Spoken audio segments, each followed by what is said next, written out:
Welcome everybody to Tales from the Gunshow Part 3. Um, Not a whole lot of this one. Um, there was like 4 things, I think. Not some. There was more things at this gun show.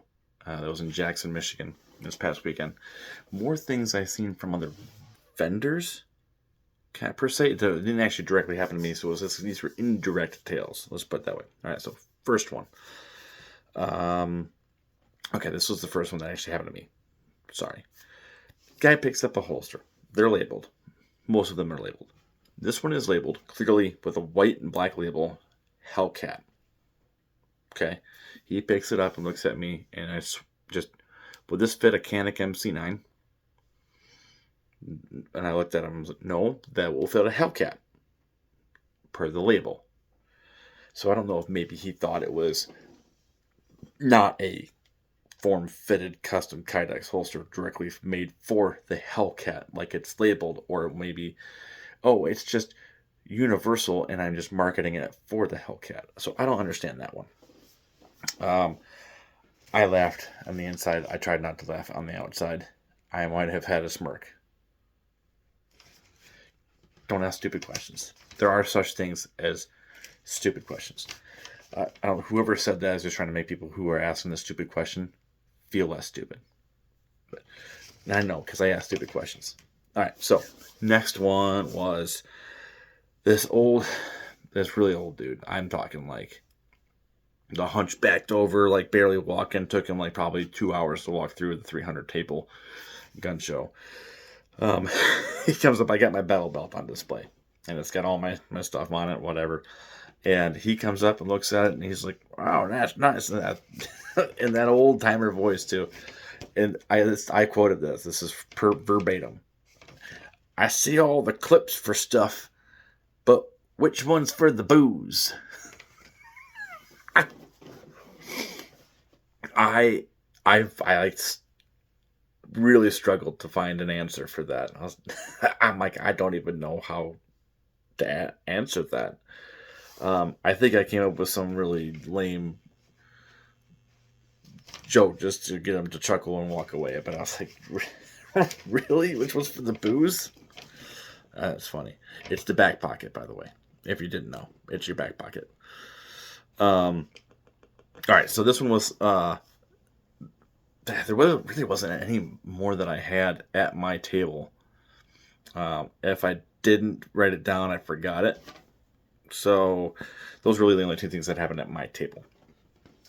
But I did have a guy come to my table, and I went over to another vendor, and he happened to be there, and he was looking at one of their it was a Canik rival, and he was looking through the sight, the optic, red dot, like this. Oh, and he said, think the battery's getting low on this one. And he's like squinting, trying to find it. Mind you, he's pointing this at the ceiling in like a huge arena area with ceiling lighting, and he can't see the red dot.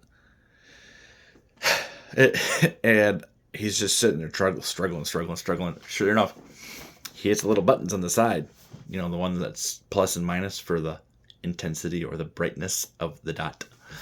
And he starts turning it up, and he's like, oh. He didn't even say it that loud. He said it like to himself. Like, nope, never mind. It's just turned down. Thinking nobody would hurt him, but other people hurt him. So he's definitely not a red dot shooter, but I'll give him a pass on that one. But it was pretty comical for me to watch. I did get a FRT for a good deal, and while I was gooking at it because it had a really cool American flag Mickey Mouse sticker, the vendor next to me, who was annoying the whole time, I should have written down everything that guy was talking about or something, because he had some really interesting stories. He's the kind of guy that he sounds like he smokes a pack a day and drinks a case of beer as well. And he always has like some weird off story, like he knows everything, that kind of guy. He's like, so you bought one of them FRTs? Like, yeah. He's like, it'd be cheaper if you just got a bunch of rubber bands. What? Yep. That's how we used to do it. The guy showed me. He's like, hey, you don't need them fancy FRTs. Just put a bunch of rubber bands around the trigger. I was like, I mean, yeah, it'll work, but that's dumb. I'm not doing that. That's not. No. I mean, yeah, it's fun. Sure. It's just like the whole belt loop thing with the bump fire, the bump stock. I don't need the stock to bump fire it. I have a belt loop. There's weight, except for, and I proceeded to tell him, like, yeah, except for I have a rifle that's tuned where I can't bump fire it. Like, it will not bump fire. It barely cycles to 55 grain dry. I have to lube it like crazy or just use 62 grain. It's that tuned. And he just looked at me like, starts rifling off all these things why he thinks that I can't bump fire. I'm like, it's just tuned. And he's just like, it's a this and this and this. I'm like, no, I told you 3 times. It doesn't work. You can't bump fire everything. Unfortunately. Yeah, so he thought rubber bands were better than spending money on a FRT.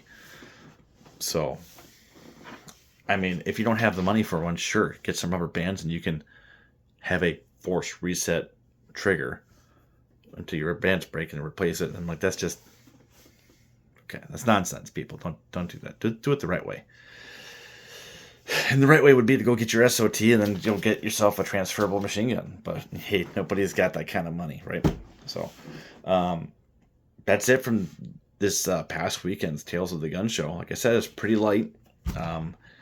My favorite one would have to be which pouch is for the booze.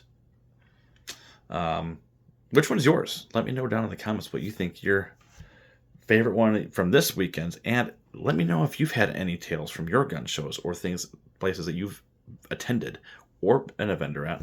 Let me know what weird, crazy things that you've heard or seen.